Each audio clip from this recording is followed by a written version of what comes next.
Hello everyone. I hope everybody had a very liberating and transcendent Passover.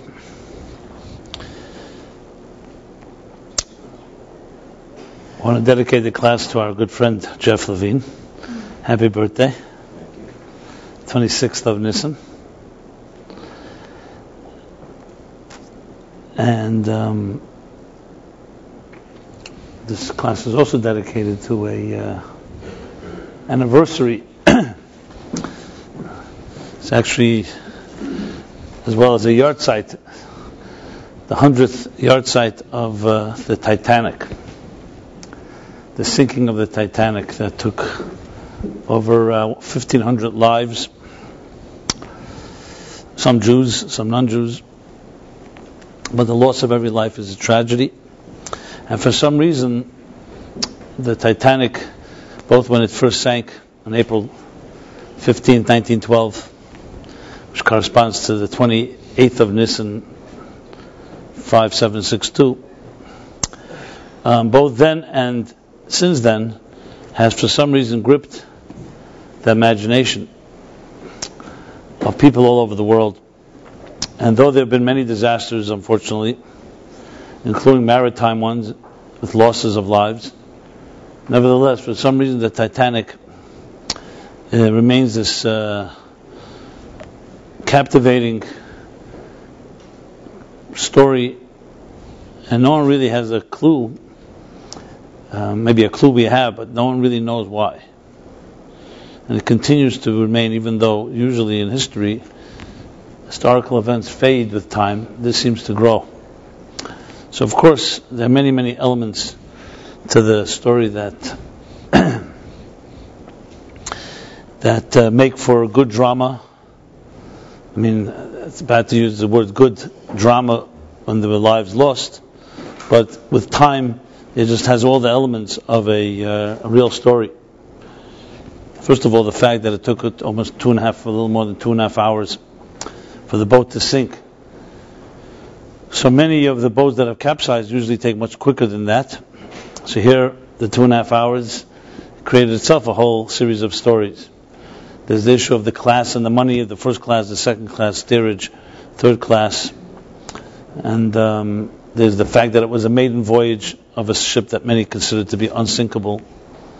So there have been articles written about this, dozens and dozens of articles on books and movies and specials and so on that cover the Titanic sinking many different angles.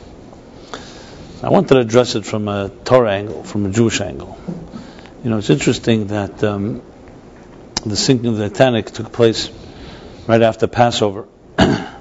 Actually, the launch, the leaving Southampton, England, was also after Passover, and it sank a few days later, 4 days later.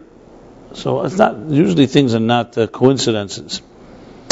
Some of the articles I saw discussing the Titanic, identify the name itself refers to a Greek mythological name, the Titans, who challenged God, and in their arrogance they were destroyed.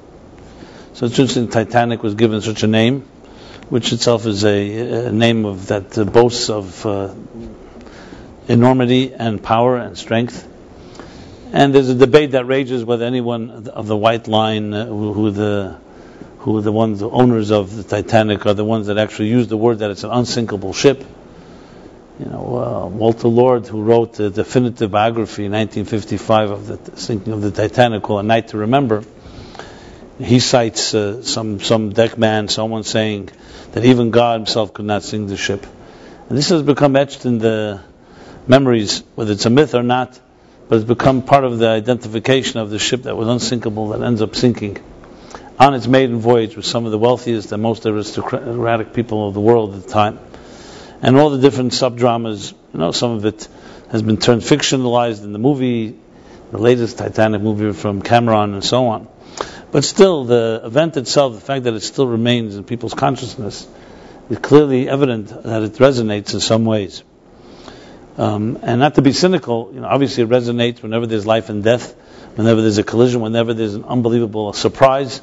That's always something that, and this was definitely a surprise, to the fact that the first news reports in 1912 in New York were that the Titanic sunk, but not everybody survived, until obviously they got their facts corrected.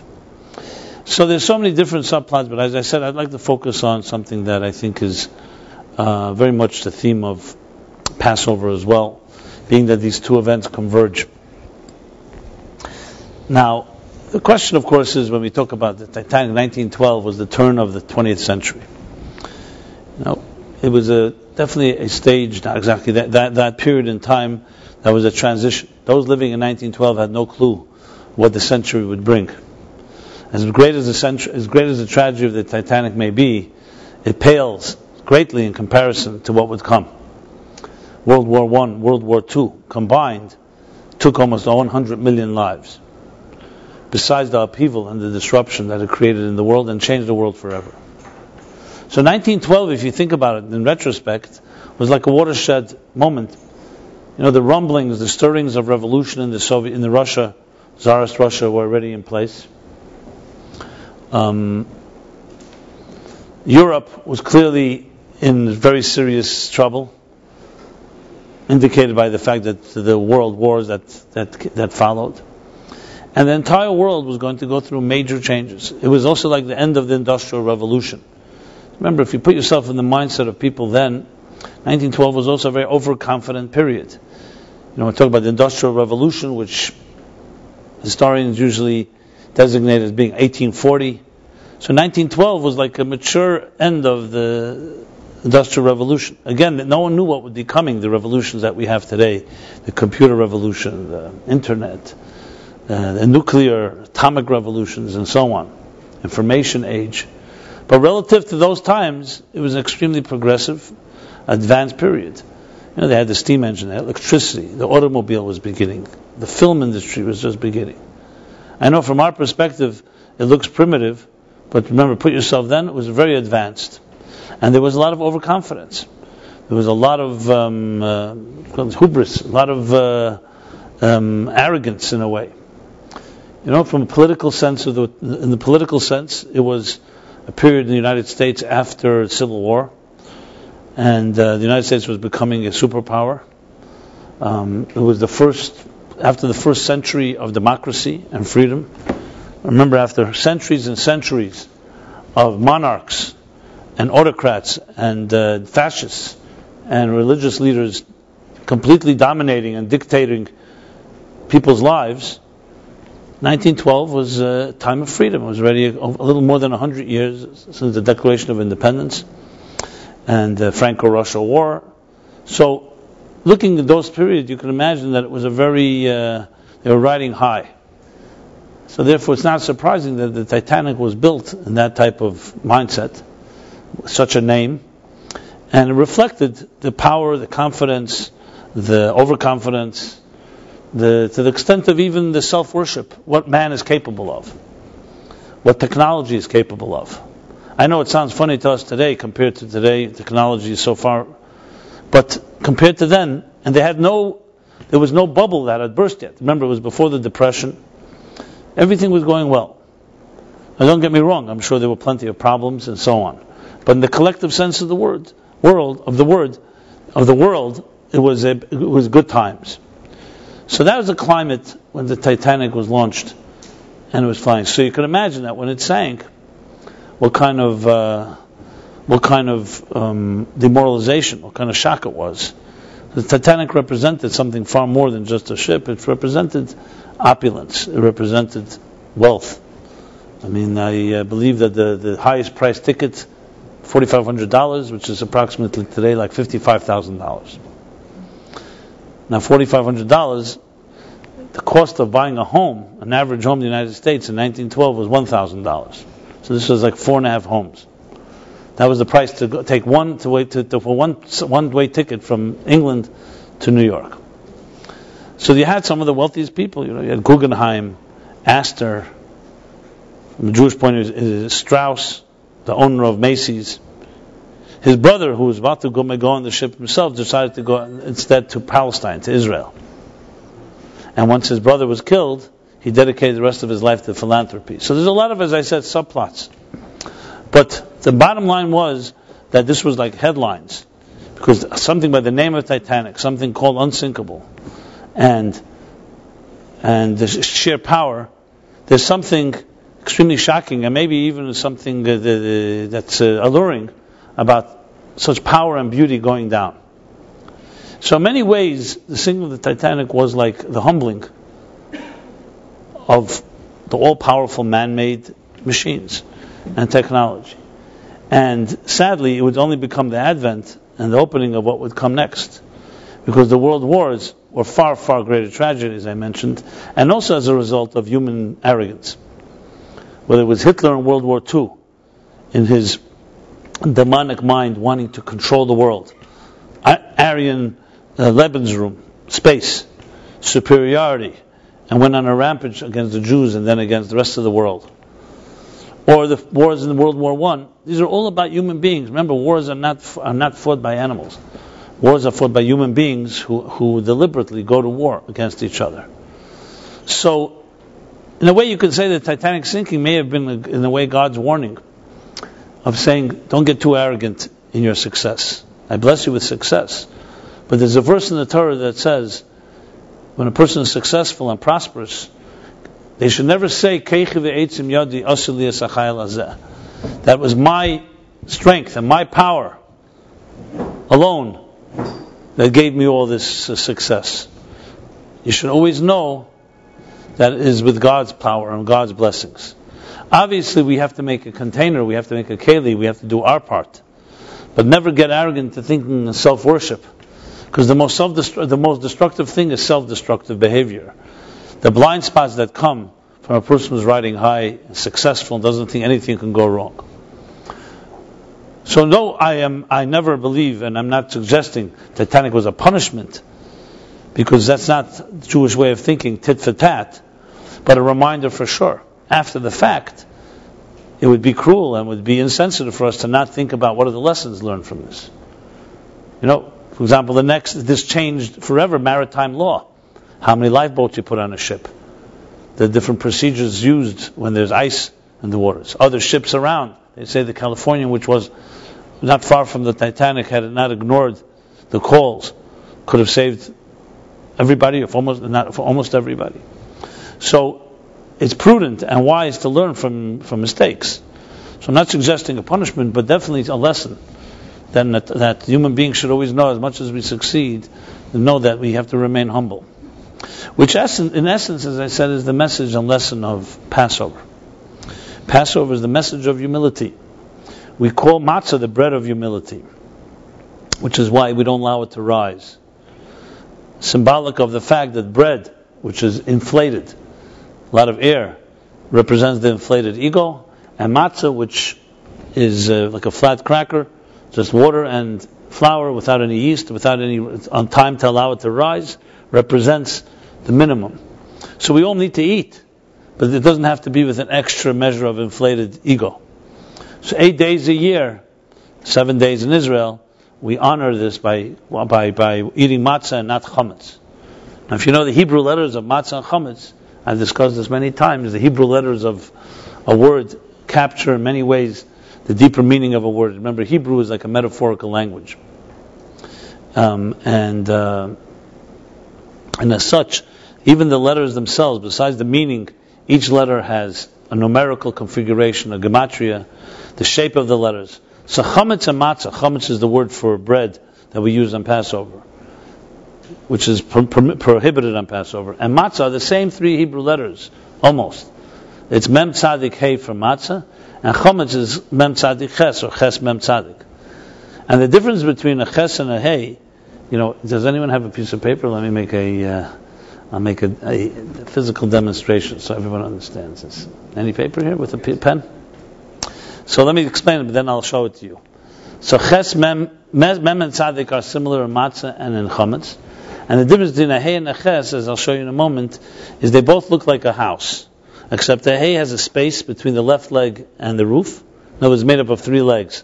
Think of it like an upside down, I guess, not a U, Any letter that's, well, you make a house, you make it like 2 legs and a roof. That's a ches. And a hay looks like the same way, except there's a space between the left leg and the roof. So the only difference between chametz and matzah is that little space. That's called the space of humility. That before you act, you always pause out of humility. The arrogant person jumps, is overconfident, doesn't think twice, just acts because they feel that they can do no wrong. The humble person, even when they're sure, they review it again. There's always space. Another thing is that when you have a ches, like a closed box, there's no release point. When you have a hay, there's like a spout. A spout is also a symbol of that type of humility. Okay. I have a pen I have. So we'll do a demonstration. Thank you. Birthday boy. Here we go. So I'm gonna make these 2 words and you'll see what I'm talking about. So this is chametz.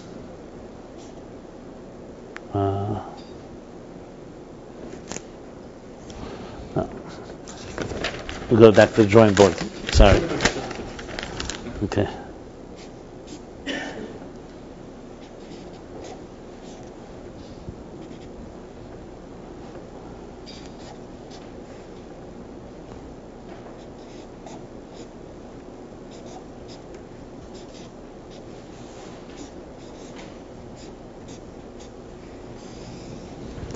So here we go. These are the 3 Hebrew letters. If everybody can see, chametz is a ches, a mem, and a tzadik. Matzah is a mem, a tzadik, and a hey. So these 2 look alike. These are not. They look like they're actually alike, and these 2 are the ones down here. So the only difference really between matzah and chametz is this ches and the hey. Clear? Okay. So if you see the ches and the hey, ches is, like I said, a sealed box. The hay has that space, that spout. It's like, for example, a person who doesn't cry ever, God forbid, or does not know how to express themselves. That's a closed box. Sometimes arrogance is symbolic of that because it doesn't have a release point. It's also the symbolism of pausing before you move. So the difference between chametz and matzah, they're both made out of flour and water. One rises, inflated, ego, filled with itself, doesn't see anything besides itself. And the other one has a spout, has that space, and allows for humility. So on Passover, we introduced the concept of humility. But the interesting thing is we don't eat matzah all year round. Because the ego is not necessarily an evil thing. We all need an ego. We all need a sense of self-confidence, self-assurance, self-esteem. The problem is when the self becomes too powerful, and all you see is the self. They tell the story of this miser, who was once a very fine student of a great scholar. But as he became wealthy, he became more and more selfish, to the point he wouldn't allow anyone into his home. Just lived his own solitary, self-confined life. One day his great teacher comes to see him. So of course he'll welcome because it's his teacher. And as the teacher walks into the home, he notices that the home is filled with mirrors of all shapes and forms and colors and all types of mirrors. The guy had a mirror collection. So the teacher, who realized he has an opportunity, he says to the fellow, to his former student, he says to him, "Tell me, why do you collect so many mirrors?" He says, "I just love them. I love mirrors." Now, of course, this was a setup. So he says, "Tell me, what's the difference between a mirror and a pane of glass? Why aren't you collecting windows or glass? Why mirrors? And what is the difference between the 2? So the man said, very simple. The difference is that a mirror is also a pane of glass, but you smear silver on its back, and it changes its properties. It then becomes reflective. As he was saying it, he began to realize what his teacher meant. That when a window is a pane of glass, without silver on it, without money, without the materialism that closes you up, you see the world around you. You see others. You take that same piece of glass and you smear silver on the back. So it's the same pane of glass. The only difference now is you only see yourself. So though money is a blessing, the Torah does not believe in the meek shall inherit the earth, or that poverty is any form of blessing, as Tevye sings in Fiddler on the Roof. Yet at the same time, we all know the challenges of any type of success, any prosperity, any affluence. The challenge is that it makes you feel invulnerable, makes you feel that you are self-made and there's no one there but you. How many people forget when they succeed those that help them get there? To the point sometimes you find the most horrendous stories of people actually forgetting and ignoring people who saved them, because now they're riding high. Now, of course, this doesn't mean it's guaranteed. Obviously, people can learn from their lessons, learn from life, and there are people who maintain that humility. But it gets increasingly difficult when you succeed. When you fail, it's not difficult to be humble. It's when you succeed that it's difficult to be humble, because you start convincing yourself and deluding yourself. How often do people who are best friends and they go into a partnership, and business succeeds, and then they get into a war because each one's convinced that they were not 50-50, that they really did more for the business. Success creates the mirror image where you start seeing yourself, you start exaggerating your own value. And much harder to be objective. Look, we're all subjective human beings, so we all could use a measure of humility all the time, a reality check, but especially when there's success. So if you want a direct lesson from the Titanic, that's a major lesson. And when the lesson is not learned, it gets worse. Tragically, we learned the lesson far, far more than the Titanic, the world wars. We learned a strong lesson after those two wars. Like someone who had survived the Holocaust and was asked by a skeptic, how could you believe in God after the Holocaust? And he said, how can I believe in God? The only thing I really can't believe any longer is in man. I thought man would bring salvation to each other. Look what men could do to each other. I have nothing else but God now.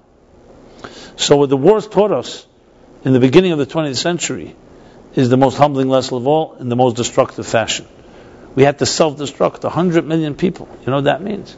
Close to, I think, 90 million. I believe it's 65 million in World War II and something like 25 million in World War I. Those are deaths. We're not even talking about wounded, displaced, and the whole map of the Western world changing, or actually the entire world changing. For the Jewish people, tonight is the Yom HaShoah. The Jewish people, we lost a third of our nation. But it's fascinating when you look at the 20th century, the two halves of the century, how extremely different they are. Till 1945, bloodshed. Not every year. As I said, 1912, we did not yet know what's coming. After 1945, basically peace.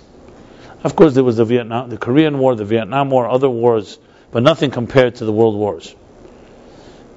And we learned our lesson. Have we learned it completely?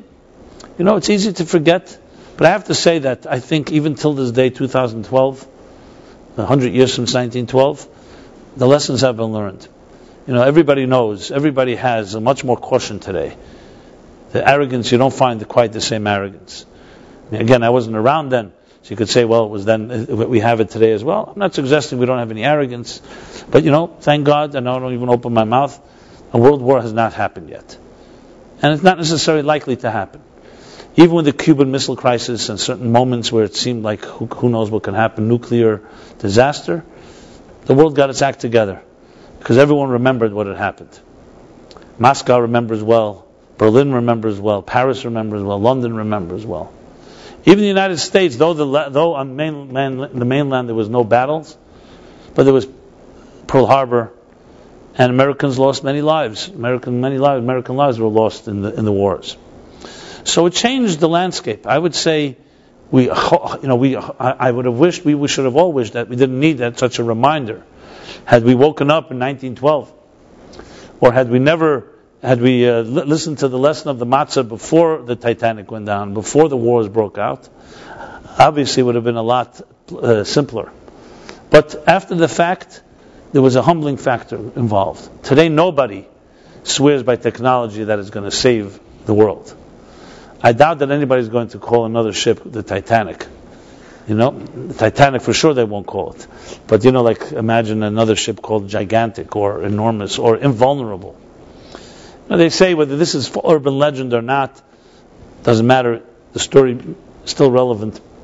In 1898, just 14 years before the centennial, before the Titanic sank, the patent officer of the United States resigned saying, everything that has been discovered, that could be discovered, has been discovered.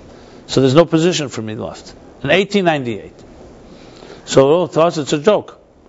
When everything that was discovered, what about Velcro, you know? What about, what are they called? The stick, whatever it is. I'm not even mentioning, of course, the big things like the computer and email and internet and mobile and cellular and fax, and the list goes on. 1998. But you can imagine, again, put yourself in the mind. Remember, 1898 was tremendous progress. More progress took place in the years between 1840 to 1900 than the previous millennium. You have the steam engine, electricity, the beginnings of photography, of television, of radio, of telegraph. Many things that are being developed now were initiated then. Einstein's theory of relativity did not yet happen in 1898. But as a result of that, there are many developing technologies today. But in 1898, that was the attitude, that we discovered almost everything. No one will say that today. And you think, 1 second, today for some people may say, okay, in 1898 we may have not discovered everything, but today for sure we have. Why don't we say that? With all the new things, because the higher we climb, the more we know how little we know. The higher you climb in the mountain, the greater the horizon is. 1898 had, on one hand, great advancements, but still the blindness to think that we may have already achieved the peak. So you understand, that arrogance was far greater. When I say arrogance, again, I'm not suggesting individually there are people today extremely arrogant and there's plenty of problems. But I mean collectively, the mood was naive. They thought, hey, we discovered everything, utopia. And it was just a matter of time. And look how odd it is that after such breakthroughs, which there were great breakthroughs, the Industrial Revolution changed the world. Mass production. Amounts of money being generated. You can't even imagine the different worlds. I mentioned a few weeks ago, was it Admiral Pickover, right? Rickover, the Jewish admiral in the Navy, in 1950s, gave a talk. And he came up with this fascinating statistic just to show you the change from 1840 till today. He said from 1850 till 1950, the difference in energy output. In 1850, 90 or 95% of energy was produced by men or animals. In 1950, 95% of energy produced by fossil fuels, by natural fuels. Think of that statistic. What happened? What happened with all the time of humans and animals now that we can rely on fuel? It was all taken either to waste time, a lot of what we call a lot of downtime obviously emerged, but also we're able to use that type of energy to put much more ingenuity into it and make a lot more money. But imagine that distinction. That means that 95% energy, which means, let's say, 95% of the day, we were busy with producing energy. Either threshing the fields, gathering food, and so on. The Industrial Revolution changed that now machines do that. You don't have to spend 8 hours a day to get a bushel of potatoes to eat and then to sell whatever is left over. So it dramatically changed the entire world. But what was not yet known then was how little we know and how humble we need to be. So the rude reminder then came. Right after all those breakthroughs, come the Titanic on a small scale, and then the world wars. If you think about it, in retrospect, it's a tremendous lesson in life. The height of technology, the height of success and prosperity in the early 20th century not just shattered, far worse, the bloodiest wars in history took place in the 20th century. So that century, last century, has been both the worst and best of times. I know Charles Dickens writes that about his old times, the good old times of Tale of Two Cities. But the truth is, 20th century is probably no century had those two extremes. And then following the wars, look at the Renaissance that took place, the growth. And where we stand today? We stand today is that we are far more advanced technologically, medical. Remember, life expectancy, just to give an example, was in the 40s in the beginning of the 20th century. Today it's in the 70s and 80s. Double. So the lesson is obvious one, the necessity for humility. Now humility isn't just a check and balance to make sure we don't get arrogant and self-destruct. It's also actually a tool that helps people grow. And that's a critical component here. It's not just a counterforce. Had they been a little more humble in the Titanic, had they watched out for the ice, had they put more lifeboats on the and not been so overconfident, had they not think they were invulnerable, many lives would have been saved, which is the real lesson. But there's more to that. Humility actually makes you a better person, a more efficient person. Some of us will say, it's like a trade-off. Okay, I'll give up some of my arrogance because I can make mistakes. No, humility actually makes you a more productive person. And a good example for this is Hillel, who we mentioned actually at the Seder. We talk about Hillel, the sandwich that Hillel instituted. Cain, I'll say Hillel. So it says in the Talmud that Hillel and Shammai were the two classic debaters who disagreed. Then later their students, the disagreements grew. Not disagreements in a negative sense, disagreements about halachic law, legal matters, Torah thought. And it says, finally there came a point where the Talmud says that a voice from heaven came and said that the halacha, the law, the ruling will be according to Hillel, not Shammai. And the reason given is because Hillel was the humbler one. And how do we know he was humbler? Am v'sanhaya. Because when he presented his arguments, he proceeded to present first Shammai's arguments and presented them well and in detail. And Shammai was satisfied the way he presented them. And then he would present his own argument. Usually when someone presents two arguments, one that you agree with, the one you don't agree with, the one you don't agree with, you make sure you present with a little weaker than you do your own. You definitely don't precede that argument. You say your case, and they say, and by the way, there's also another opinion, but so-and-so. Hillel did the opposite. He presented the other argument first, made a very strong case, and then he would humbly present his own. So the Talmud says, because of that, the legal ruling will be according to Hillel, not Shammai. So the big question that's asked is, humility is a beautiful virtue, but what does it have to do with scholarly works? Hillel should get an award, a medal, for being humble. Here we're talking about Torah analysis. We're talking about legal rulings. You want to have the lawyer that has the better case, that can present a stronger case, is more brilliant, better arguments, more proofs, can refute the other opinion. Since when does humility come into play in an intellectual discourse? But we don't need much to remind us of the different forgeries and the different distortions and corruption that exists even in the world of science, where you think scientists are should be the most objective and honest people. A scientist doesn't mean you're honest. Honesty and science don't necessarily go hand in hand. We'd like to believe that it goes hand in hand, but Bertrand Russell said it very well. He was also a scientist. He was an ethicist. He was a philosopher. So he was once asked, how could you behave unethically when you teach ethics? She said, I teach mathematics and I'm not a triangle. In other words, in science, one of the cardinal so-called sacred, one of the sacred icons is the idea, the sacred beliefs, is that you and your ideas are separate from one another. You're like this objective observer that watches things from behind the glass pane. And that you and your wisdom are not one. You can understand things perfectly, it doesn't mean you have to be it. You're not what you teach, and you don't teach necessarily who you are. You can teach people how cigarette smoking is dangerous to their health and be a smoker yourself. And scientists actually for years have seen this, taken pride in this detachment. I am just a scientist. I'm just an objective observer. I don't make moral decisions. I don't make any moral conclusions. So first of all, the fallacy of that is twofold.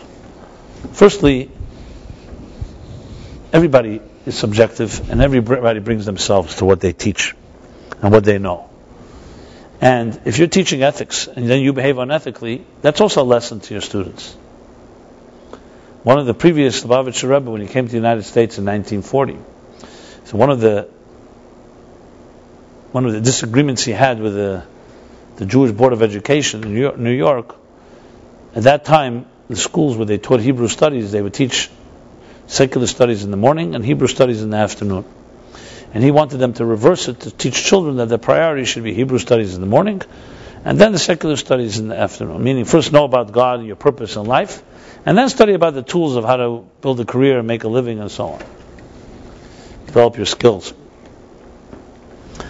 And the second thing that he was disagreeing with them was that the teachers have to live up, at least publicly, to what they teach, live up to the standards that they teach.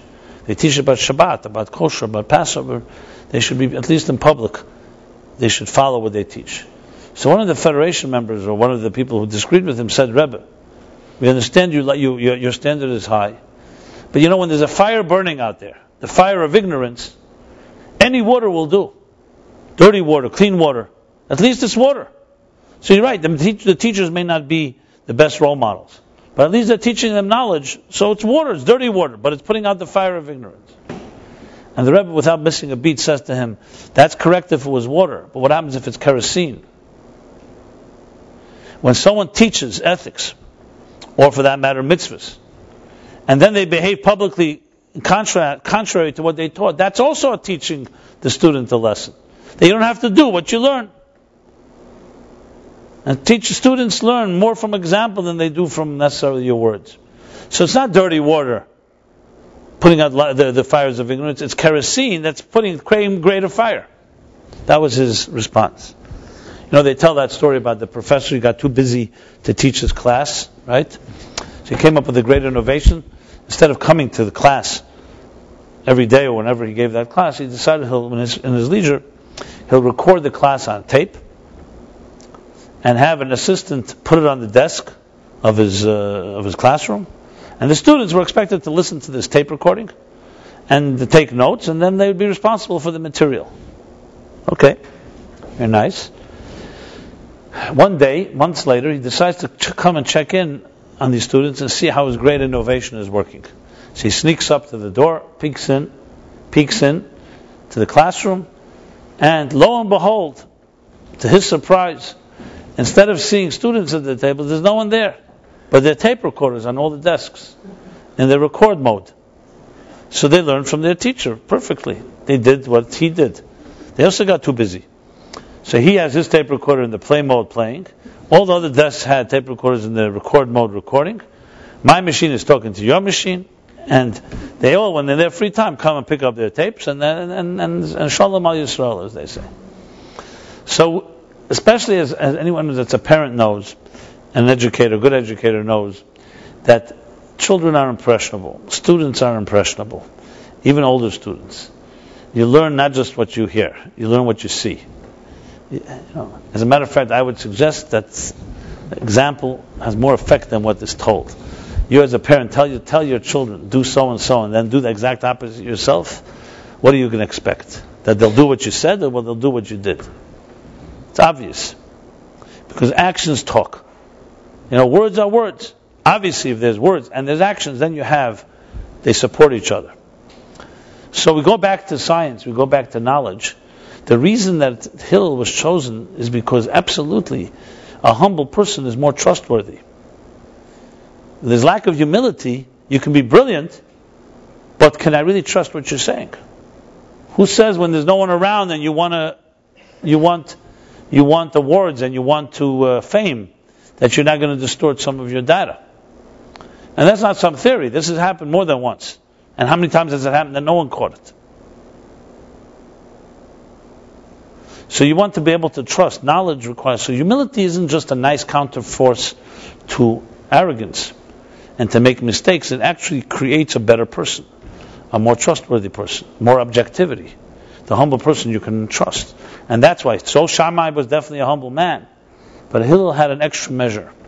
You know that you could trust because he will always look at the other person's opinion first and give it equal time, if not more, before he comes to a conclusion. That's the person you want to speak to. And this is, if you ever give an advice to a friend or counsel someone coming to you for a consultation. So they shared something with you. So often if you're experienced and you're wise, you've seen this before. You usually give them the response of based on your experience.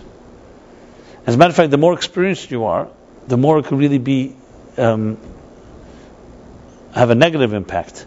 Because what happens if in this case there's a certain nuance, certain situation, it's a little different.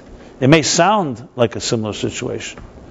That's where humility comes into play. You can't just rely, especially in your strengths.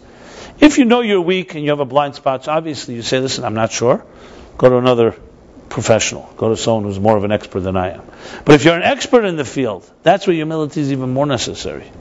Because you can say to yourself, you know what, I've already seen this, do this and this. Doctors have been made this mistake, where they see certain symptoms. They've seen it so many times. They administer something, or they ignore it, or whatever, and there's and this happens to be an exception.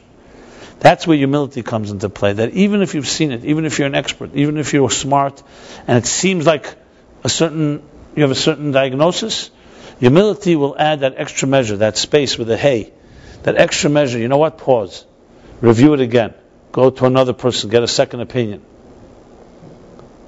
review a different approach. That's people you can trust. Person that you know will look at it again, and even though they may have had the opinion, they'll reconsider. Not because they're weak, because they're strong, and they're confident that if they have to change their mind, they change their mind. Many people, due to their insecurity, are unable to change their mind. So sometimes you see a strong-headed person, maybe he's brilliant, doesn't always come from strength. It could come from insecurity. How can you tell? You can tell if that person is challenged. If you can tell if that person is ready to look at it from a different perspective. And you could know. Remember, I have an uncle, my mother's brother, who was tragically killed in a car accident some 18 years ago. And he was a very, very kind man, and very special. He was a teacher. He was beloved by many of his students. I remember visiting his wife, his widow, and my aunt, and I see in the refrigerator, I see a note, like one of these, like a written note. And it said the following. And I asked her, who said it? Who put it there? Like, where did she get this from? It said the following. It said, people don't care how much you know until they know how much you care. And she told me this was my uncle's favorite line, which was fitting because he was that type of person. You think about it, it's very interesting. Yes, when you're going to a real estate seminar or getting some type of tips of how to set up a website, you probably don't really care how much the guy, you probably don't really care. You only care about is how much the guy knows, not how much he cares. Even there, it would be nice if the teacher cared. But there, you could say, listen, I'm going for my information. I don't care if he's an SOB or he's an arrogant SOB or whatever, you know. But when you're speaking to someone about personal matters, about issues of love and relationships, spiritual matters, truth, God, finding objectivity, yes, the first thing you want to know is the person cares more than what they know. Because knowledge is great, but care is even greater. Now, obviously, there are people who care and don't know, and there are people who know and don't care. So I would still vote for someone who cares and doesn't know than someone who knows and doesn't care. But you want both, because care creates empathy, and with empathy, there's humility. Empathy means the ability to listen to someone else, to go out of your own space and allow another voice, the ability to hear really a different opinion. I mean, I've counseled more couples than I want to know. But I will tell you this, one thing I've learned, and you could see it pretty quickly. Some people are capable of hearing another opinion, and some are not. Unfortunately, when I see that one person in a couple are not capable of hearing a different way, they just don't hear it. I mean, they can play along and so on, but you can tell they don't hear. What hope is there? There's almost no hope. They can't even hear another perspective. Forget about agree with it. Just here there's another perspective. And I've always thought to myself, what's the main cause why some people hear and some people don't hear? And it's not because some people's ears are stuffed and some are not. I've checked on that. I've eliminated that possibility. It has a lot to do with security and insecurity, and humility and lack of humility. Now, the interesting thing is, like one fellow once told me about somebody that I know, that we both knew. He says he hides his ignorance with his arrogance. Arrogance is often a great smokescreen for hiding deep flaws that a person may have they may feel they have. They may not even be real. That's the joke, the irony. Sometimes people will become arrogant and very strong position simply because they think that there's something about them that's wrong. Now, they'll never admit that, obviously. But it's one of the key factors, which is what makes it only more complicated. The strongest people I've ever met, the smartest people I've ever met, that are strong and healthy and secure, are the first people that are ready to look at a different way of looking at things. As a writer and a communicator, where, you put words down on paper, or you say them, and you can't take them back. In speaking, you could always say, I correct myself. But once you write something and it's published, not so easy to go ahead and print a retraction. So you have to really exercise, at least I do as much as I can, the hey versus the ches. You write something down. You look at it again and again. There comes a point, and you can become OCD and say, 1 second, what happens if this isn't perfect? I'm sure some people have that type of writer's block. Or maybe they don't have writers, they never become writers in the first place because they never can release it because they don't know if it's perfect. And I remember when I first began writing, of course we all second guess ourselves. Until this day I still look at something with very great care. I'm in the middle of writing something right now. Trust me, I wish I could just let it go, but I can't. I'm agonizing because I can't. I feel like it's missing something. And I know once it's published, and that's it. I can't retract it. So when you're communicating, both in speaking and writing, it requires a very profound level of humility, simply because you are releasing something and you want to make sure it's right. And I'm sure each of us has examples of this in our lives. And it really requires a lot of strength. I've worked with many writers. Some writers just simply cannot stand editors. They can't. Like one writer I know, if I'm mentioning names, he always tells me, editors are failed writers. That's what they are. This is like, basically saying that we don't need them, except they don't know how to write, so therefore they become editors. They're editing others instead of writing themselves. Like what some people say about consultants. Consultants are like failed experts, so to speak, in their fields. Now, this particular writer, I can tell you right now, he's a good writer, but he'll never be excellent. Because he's so attached to his words, is unable to hear another way of looking at it. I remember my literary agent once telling me, who's a good editor? A good editor is someone that takes your words and gives them back to you in your voice, better than you would have written your own voice. We're not talking about someone who rewrites it in their voice. That's not an editor. That's a rewriter. That's a new writer. A true editor is someone who's able to take it and polish it and shape it and come back better. That when you read it, it says, "Oh, it sounds better to me than when I wrote about my own writing." So any type of communication, I'm just using this as an example, requires profound humility. Now you could argue, 1 second, what about these great writers we all know that are very arrogant, and artists and so on? Something? I don't trust their writing, to be honest, if I found that they were very arrogant. That doesn't mean they're not brilliant writers, but I would not trust necessarily their truths, because ultimately they'll have distortions based on their own interests. Now, none of us are perfect. Some of the greatest writers in history may have been very arrogant, and nevertheless they conveyed very profound truths. I'm not dismissing it. But when push comes to shove, am I going to spend my life and death based on a writer like that? I doubt it, because I want to know how much he cares before I know how much he knows.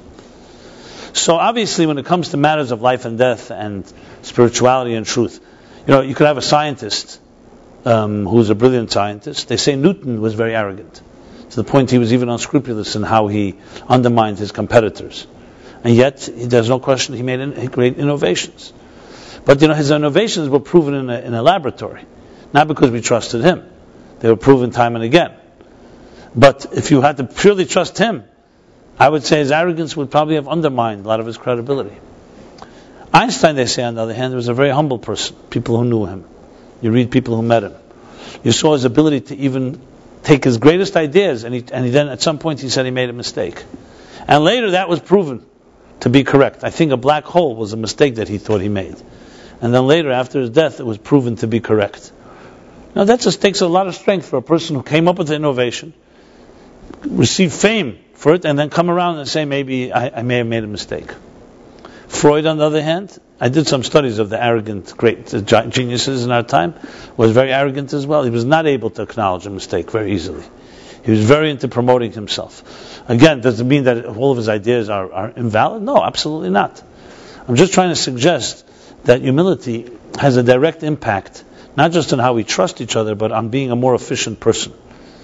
Thinking clearer.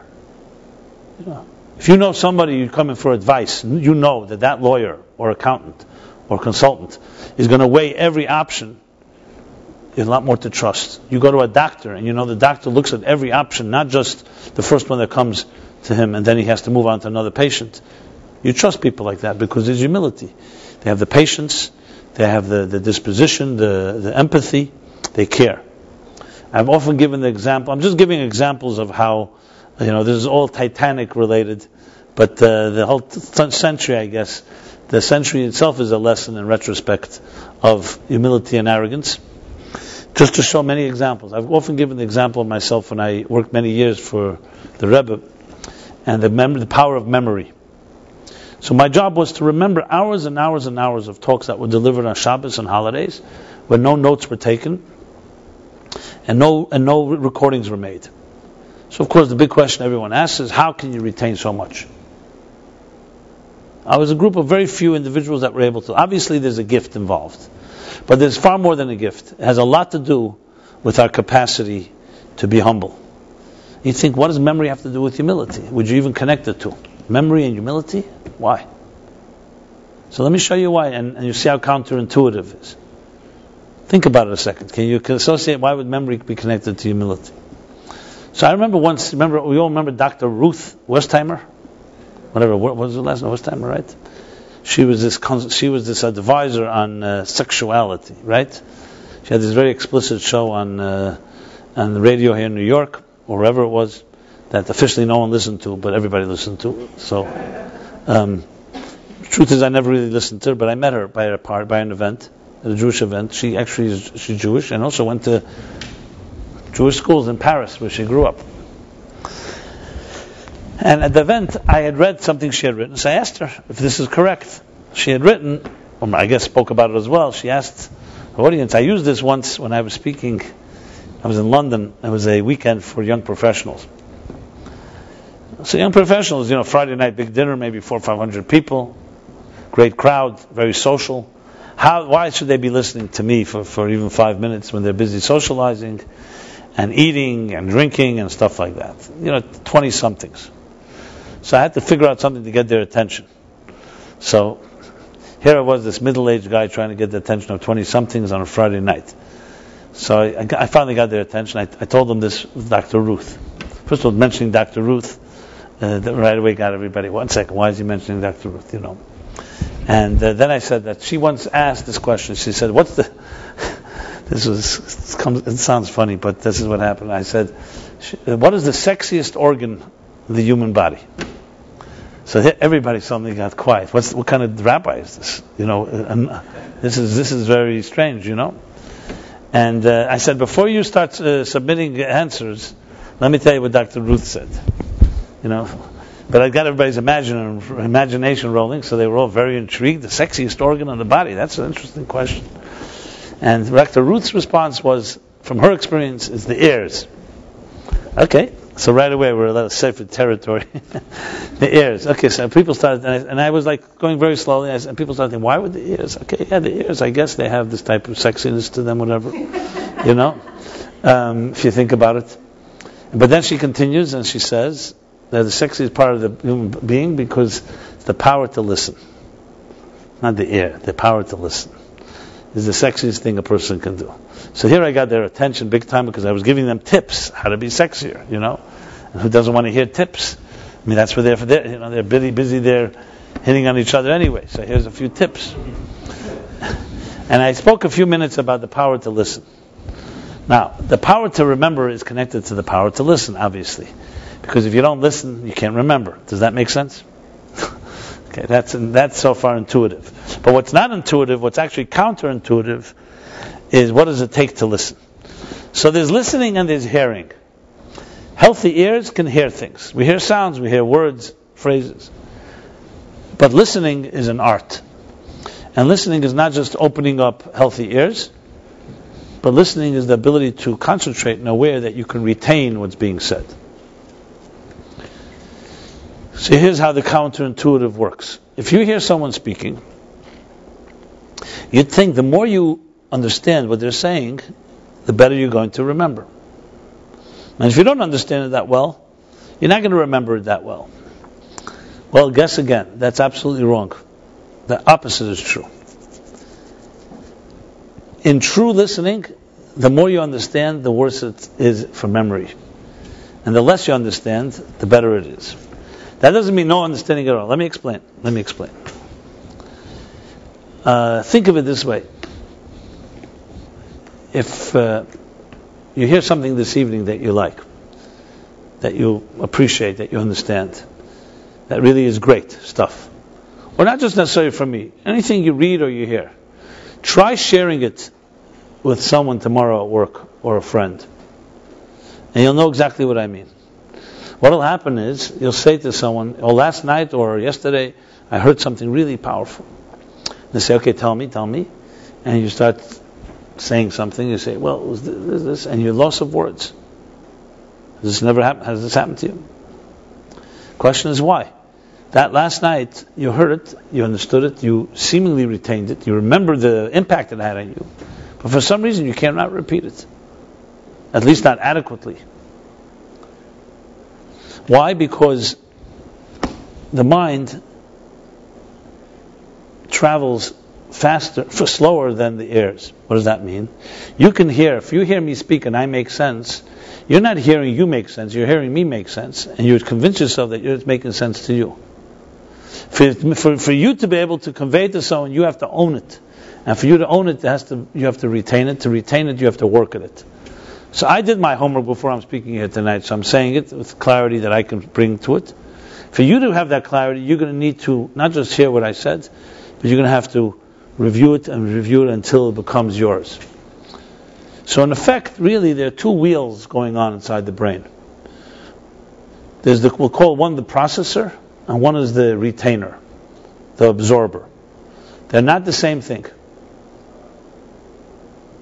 To absorb and to memorize requires one type of concentration. To process requires a completely different one. If you process while you're absorbing, you will not absorb properly. Think of it this way. If you were standing in front of a court, in front of a judge and a jury, hopefully for something good, and there's a very compelling evidence brought, or a witness, a very convincing witness. You don't want the judge and the jury to come to a conclusion based on one convincing witness or one compelling piece of evidence. You want them to hear it all before they begin processing. Or if you're doing research on a project, real research is you gather all the information. You don't come to a conclusion before you gather the information. You begin to process after you absorb, after you gather. But the inclination of an adult, especially an intelligent person, is to process before they absorb. Who remembers things best as a segment, as a group? Children. Because children don't process information like adults do. Even though memory is a faculty of the intellect, you think children don't have such powerful intellect, but they don't have yet developed their processors. So it may be hard to get a child's attention, but once you do, a child absorbs like a dry sponge and retains. That's why songs, stories, stupidities, whatever happened to us as children, we can retain forever. As adults, you hear something today and tomorrow you forget it. Because we process. Children don't think with their egos, and we do. So when you hear me speak or you hear someone speak, you immediately think, I like this speaker, I don't like this speaker, I can make money with this, I can't make money with this, it's relevant to me, it's not. We're processing while the words are being said. And when you process while I'm speaking, you're not hearing me speak completely, partially you're hearing and partially you're processing. For us to be able to retain, we had to stop the processor, even though there was the inclination to do so. So when you hear a very brilliant idea, what's the inclination of a human being? It says, oh wow, that's powerful. That answers this question. That I can compare to another idea I once heard. By the way, the smarter you are, the more you understand it, the more you process. And the less you'll remember it. Because you'll remember what you processed, not what the speaker spoke. And here's a simple exercise that you can all try. And I've tried this with people. Take any book you like, any book, and read a page of that book. Read it as many times as you like. The goal is, you're going to close the book, and then write down what you read on that page on a piece of paper. So whenever I do this exercise, I always tell people before we begin the exercise, tell me, just a rough estimate. How much of that page are you going to be able to convey? You can read the page as many times as you like. Initially, most people say 60, 70, 80% of the page I'll be able to write down. And then comes the humbling moment. They try it, and the smarter they are, the less they are able to write down. Because they read it once and they think they got it already.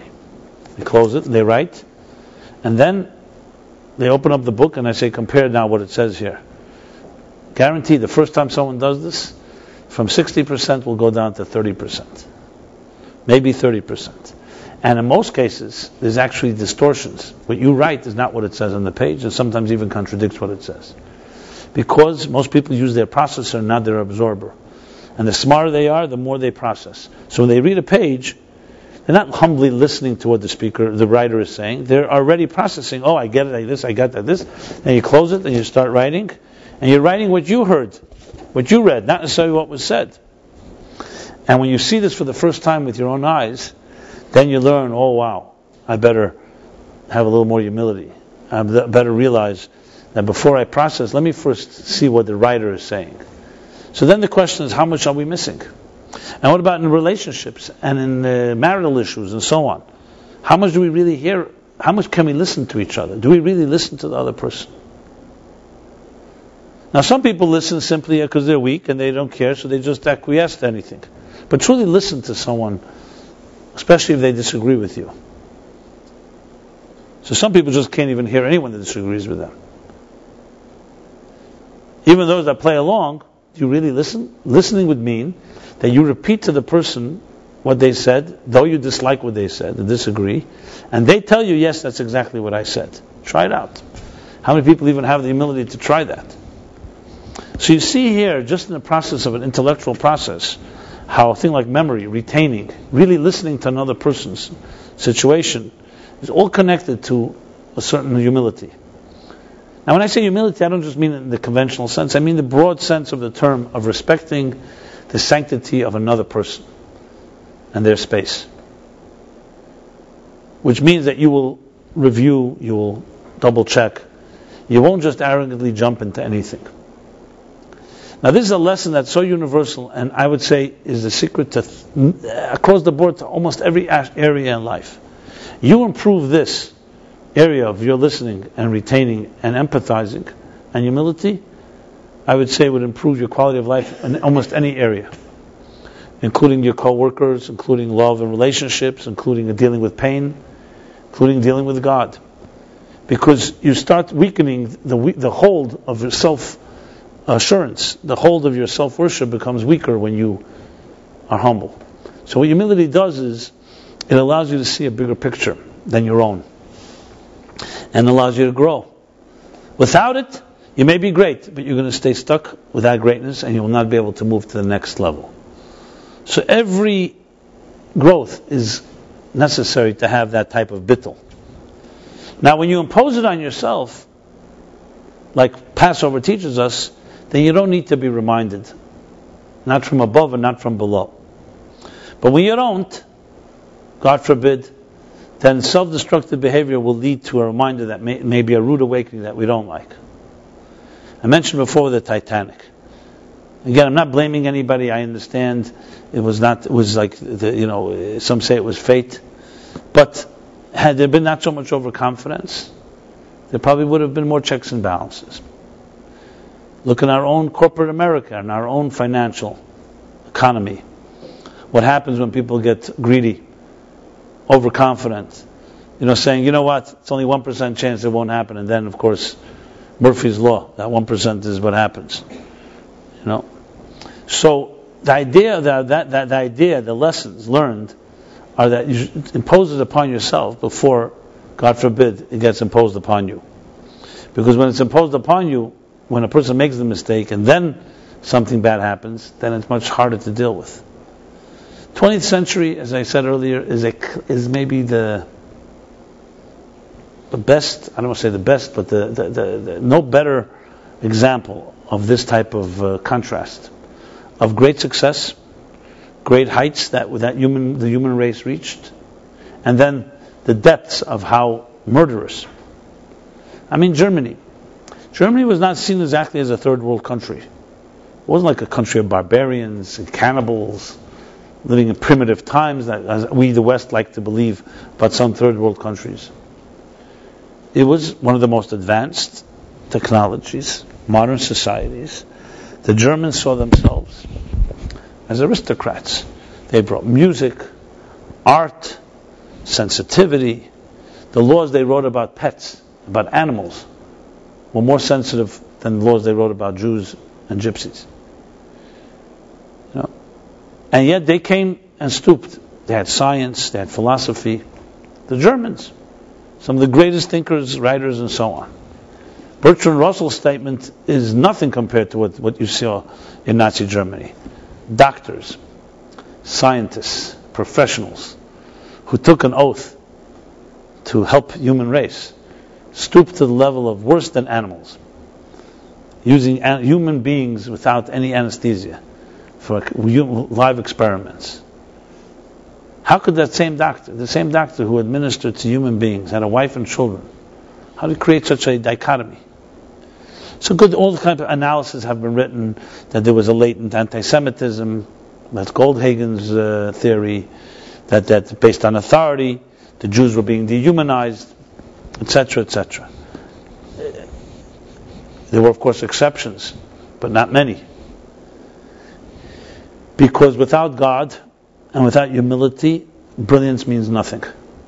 That entire brilliance can be turned on its head to be the most destructive force in history. I mean, I don't like to even repeat it, but when you think about the lengths that scientists and technicians in Nazi Germany went to figure out how to kill the most people in the most efficient manner in an hour with the least amount of blood on their hands, and ways that would not psychologically shock and disturb the murderers. And you hear all the experiments. They tried with trucks, they tried with shooting, etc., etc. And then they came up with Zyklon B gas. Like insecticide, right? Is that how you pronounce it? Yeah. And dehumanizing human beings, not just killing them, humanizing them, etc., etc. So I don't need to go into the blood-curdling feelings we all have when we read and hear about these things. To me, what I come away with is, obviously we all anger, but we didn't go ahead and become suicide bombers and bomb the cafes in Germany. When Israel became a state and then built its own army, the first thing it didn't do what all other countries would do: vengeance avenge the murder of its people. Every country came to power, avenged. We did not do that. Our vengeance is our children, our grandchildren. Our vengeance is our goodness. Like they say the story about this Jew that was right before he was brutally murdered by a Nazi. And he asked the Nazi he wants to say a few words before he kills him. So he gives him permission and he begins to mumble something, and the Nazi says, "What are you saying?" He says, "I'm thanking my God. I'm praying to my God and I'm thanking Him." The Nazi gets even more furious and says, "You're thanking God? Where's your God? Look at this. You're about to be killed by me." And he says, "I'm thanking God that He didn't create me like you." So as much as it makes our blood boil, all that happened, but there's a lesson. The lesson to be learned is you cannot trust man. The one that puts all the trust in man and man's man-made technologies, you may rise by the sword, but you'll also fall by the sword. What you worship will be your undoing. The Jews always knew this. They did not bow to Mordechai. Mordechai did not bow to Haman. We did not bow to Pharaoh in Egypt. We didn't bow to the Persians, the Babylonians. And they all met their icebergs. And they all sank. As great as they were. And we're still here. Because we were always compared to the moon. And the moon is humble. The sun is all powerful. Like a Titanic. The moon waxes and wanes. It's humble. It reflects another's light. It knows how to listen. Not just how to give. Not how to receive. And in doing so, it waxes and wanes. And right before it's about to be extinguished, it's reborn again. So it's a lesson in life of the power of endurance. So we have hit many icebergs, but we never went down as the Jewish people. And that's because there was always that matzah element, the humble element. Now, it doesn't mean each of us is humble all the time, but it means collectively, sometimes we were humble even when we weren't humble on our own. And as a result, we were able to survive it all. This is the ultimate lesson. And you see the brutality, as I just mentioned, in World War II, the Nazis against the Jews, against others as well. You see the same century that gave us the greatest technology, what human beings were capable of. I mean, everyone has free will, so they're accountable for what they did. But I have no doubt in my mind that it was the ultimate divine lesson to show us here, look how great you can become and look how horrible you can be in the same century with the same tools. So the lessons for today are tremendous. Today we're growing at heights. We have technologies, we have many things that success far beyond 1912, 1935, 1945. And the importance of recognizing your place. The greater you are, the more brilliant you are, the more you need that type of sense of humility. What we call in Hebrew, bittul. And that's the ultimate lesson of the last century. Now, consciously, we all have our reasons, and there are many analysis and many different analyses for why the Titanic continues to be an irresistible, alluring story. I mentioned some of the theories before. I saw Mendelssohn wrote a very powerful article in the New Yorker magazine about it, as well as other articles that have been recently written of what captures our imagination, what captivates us. But I would suggest that maybe one of the biggest things that what grips us, maybe whether it's conscious or unconscious, is because it captures the story of our own struggles, our own tensions between self-confidence, self-assurance, and the need to know that there's something higher than us. And in a subtle sense, when we hear the story, you hear the story of the Titanic, the name itself, indestructible, unsinkable, power. And it's maiden voyage of all things. Not the second, not the third, on the maiden voyage. First voyage, smack, this great ship, the greatest ship on earth. It was actually the greatest, the largest man-made object on earth at its time. And it's brought down by a simple iceberg in an ocean. And that contrast of this it's the way humans were trying to conquer nature. Humans were trying to intrude it in nature. Here we are with our big ship across your ocean. And then you think of it, the ocean is quite huge. You think a ship can survive anything. And then this huge ocean, completely, the ship succumbs to the ocean. It's now, 5 miles beneath the surface. And it's like almost meaningless compared to the vastness of the ocean. A great ship that we all thought was like God itself could not sink with human beings. So it teaches us about the need to have perspective, the need to not be presumptuous. Again, I want to qualify, I'm not suggesting that anyone should have died as a punishment or a result of this, but we talk in retrospect. Maimonides says when things happen, we have to learn lessons from them. This, I believe, is a very powerful lesson, and that's what resonates most. Because we start saying to ourselves, maybe unconsciously, how much of my overconfidence, what am I missing? What blind spot?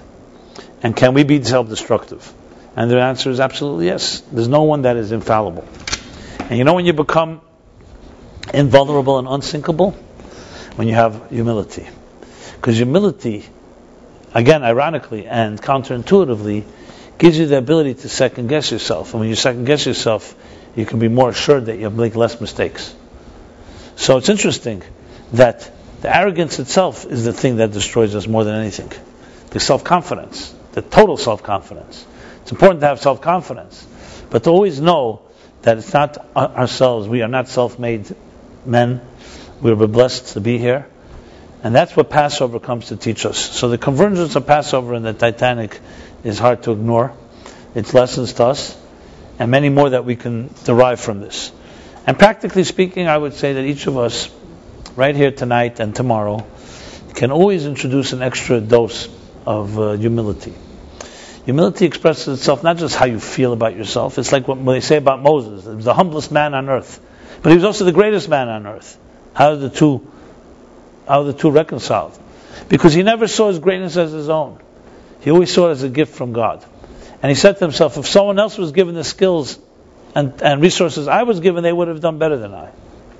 It's recognizing all your greatness. It's not this. In Hebrew, there's a word anov and shafal. Shafal means a person of low self-esteem, self-effacing, someone who is loathes themselves. That's not humility. That's actually an inverted form of arrogance. That you're so arrogant, you think you're nobody. Like, who do you think you are that you can think you're nobody? True humility, anov, is someone out of strength, has great strengths, but says, these strengths are not my own. They were given to me. They recognize the power of our parents, our ancestors, people who paid prices for us to be here. They never let you think that you're just beginning and end of it all. Ani v'afsed, me and nothing else. Me. So humility, that opens up that chamber, that opens up that door, that space, the vent that says it's not just me, that becomes a secret to immortality. And because Jewish people had that, that's why we're still here today. Those great empires, just like the Titanic, too self-confident, okay, you'll be as strong as you are in your lifetime. But then the day comes when you're no longer around. Something takes you down. Everything in the material world is mortal. But when you introduce a measure of spirituality, a measure of selflessness, that's when you introduce immortality in our lives. On the last day of Passover, we said Yizkor. We remember those of us whose parents or souls have departed. Yizkor, and I said Yizkor as well for a sixth year in my life since my father passed away. And in remembering my father, and each of us remembering our parents and ancestors who are physically not here, in a way we create more eternity than when they are here. Because it means that we're not consumed only with the material. We recognize humbly that there are many things that are invisible that we don't see, including souls. And even though we don't see them, that doesn't mean they don't see us. Just being cognizant, aware of a reality beyond yourself is the greatest connection to the past and to the future. So there are many, many ways we can express this. Maybe an extra sensitivity to the people around you. Take an extra minute when you're speaking to your children or to someone you care about and love and listen a little more. There are many, many little things that you can do that are expressions that's not just about me. And everything orbits around you, and whatever you do, whatever you gain, whatever you lose is all about me. That there are things you do that are beyond yourself. This is the greatest lesson we can learn from these past 100 years, and one that can help preempt and be the best preventive medicine for most of the maladies that we suffer from. The ability to breathe. Think about healing and infections. Where do infections thrive? They fester when things are closed, like the ches, when there's a closed bubble. When you open up the possibility of something else, fresh air, that's where infections begin to dissipate. Fresh air, fresh ideas, fresh friends, new ideas, a new perspective. These are the most healthiest things we can bring into our lives. Dwelling on, festering, wallowing in your own previous perspectives, in your previous ideas, is the worst possible thing you can do in your life. Even if you're successful. Because the success is a wave. And what's today successful, tomorrow may be different challenges. So the idea of bringing in a fresh air, opening up a new window, new opportunity, new friend, a new class, anything you do that's a little different than your comfort zone, out of your comfort zone, is the best preventive medicine for life's challenges. And this is what was missing in the Titanic. It was missing in the beginning of the 20th century, and it had severe consequences. Today, we are wiser. We can learn from the past, that we don't have to wait for destruction. We can create our own cracks, our own openings. And that's by our ability to look at each other, to care more, to be more sensitive, to listen better. So these are some of the lessons of Titanic Centennial that I think are from a Jewish Torah perspective, matzah and Passover. And I'm sure you can take some of these ideas and apply them further in your own life. Everybody here has their own challenges, but whatever challenge it is, whether it's an area of relationships, finding the right relationship, the area of health, area of finding a living. It all comes down to opening up new doors, new opportunities. And it all begins with yourself. It's not always someone can send, by grace, a gift from above. It sometimes has to happen. You can get a blessing coming your way, but if you're closed, it won't enter. So we have to have that openness. And that openness comes by understanding that we don't have the whole picture figured out. There's a bigger picture here. I mentioned Chaim Bialik. Bialik was a great poet and thinker. And he was once walking in Mea She'arim, a very religious community in Jerusalem. He was looking for a synagogue. So he, of course, he was a scholar. And spoke Yiddish fluently. So he says to one of the little yeshiva boys in Mea She'arim, he says, "Vui's a shul? Where's the synagogue? Where's the shul?" And the little boy, the Yerushalmi boy, says to him, "A shul is not for Yidden, nicht for Goyim. A shul is only for Jews, not for non-Jews." And mind you, they're speaking fluent Yiddish. So Bialik says to the kid, "How do you know I'm a non-Jew? How do you know I'm a non-Jew?" So the little boy says, "Because you're not wearing a kippah, a yarmulke. You're not the Takshish kin yarmulke." So Bialik, who knew the Torah inside out, back and forth, he said, "Kippah hashamayim. The whole heaven is my yarmulke. Heaven is my kippah." And the little Yerushalmi boy says to him, which brought a smile to Bialik's face. Bialik was looking, by the way, for a shul to say Kaddish for his father. So the little child says to Bialik, "Too great a yarmulke for Hazak Klein the cup," which means too big of a yarmulke for such a small head. And Bialik, of course, laughed and smiled because he says, "You're right." We all have big heads, but sometimes, heaven is even bigger than us. One of the reasons we wear a kippah is because it's a reminder that there's something above us. It's not just you, and that's it. It's a reminder. And there are many other such reminders. To know there's a big heaven, there's nature, there's God. It's not about, unfortunately religion has been maligned and also hijacked to turn into some stick that is like a punishing stick that is used. But the true point of God and faith is recognizing that it's not all about me. That's really the bottom line. That there's a bigger picture. And that bigger picture we stand in awe of and humble before, and allows us to be better human beings. We can love better that way, we care more, we're more sensitive, we're more efficient, and in every possible way, that's what makes us become from great to excellent. And when it's lacking, besides the fact that we become more selfish and we can hurt others, above all, we become self-destructive because you can't even see your own blind spots. It blinds you. Your pride blinds you. And these are the lessons, I think, that we can learn from the past 100 years that can help us tremendously as we forge ahead. And God should bless us all that we should not know of any tragedies. And this night of the Yom HaShoah, we should only remember, as I said, the best vengeance is against evil is to be greater and better. And it's understanding that we're even more committed not to trust man, but to trust God. And to pass that on to our children and our grandchildren and to generations to come.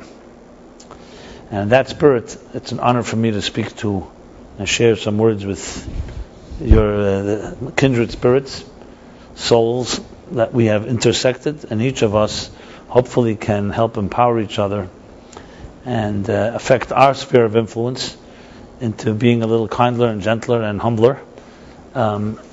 Even while we're surrounded by this metropolis called New York, the Big Apple, and that's why also in this period of time we refine ourselves through the counting of the Omer, which is the custom, the mitzvah to do every night, and as well as the study of the Pirkei Avot, which is every Shabbat we study one of the chapters, the ethics of the fathers.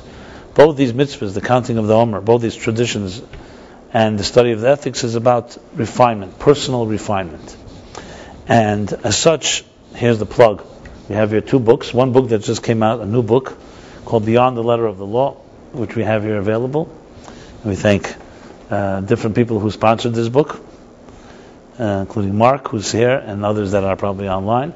Beyond the Letter of the Law, which is a Hasidic companion to the Ethics of the Fathers that we just published. And this one is already probably more known by many of you, The Counting of the Omer, which we also have available here.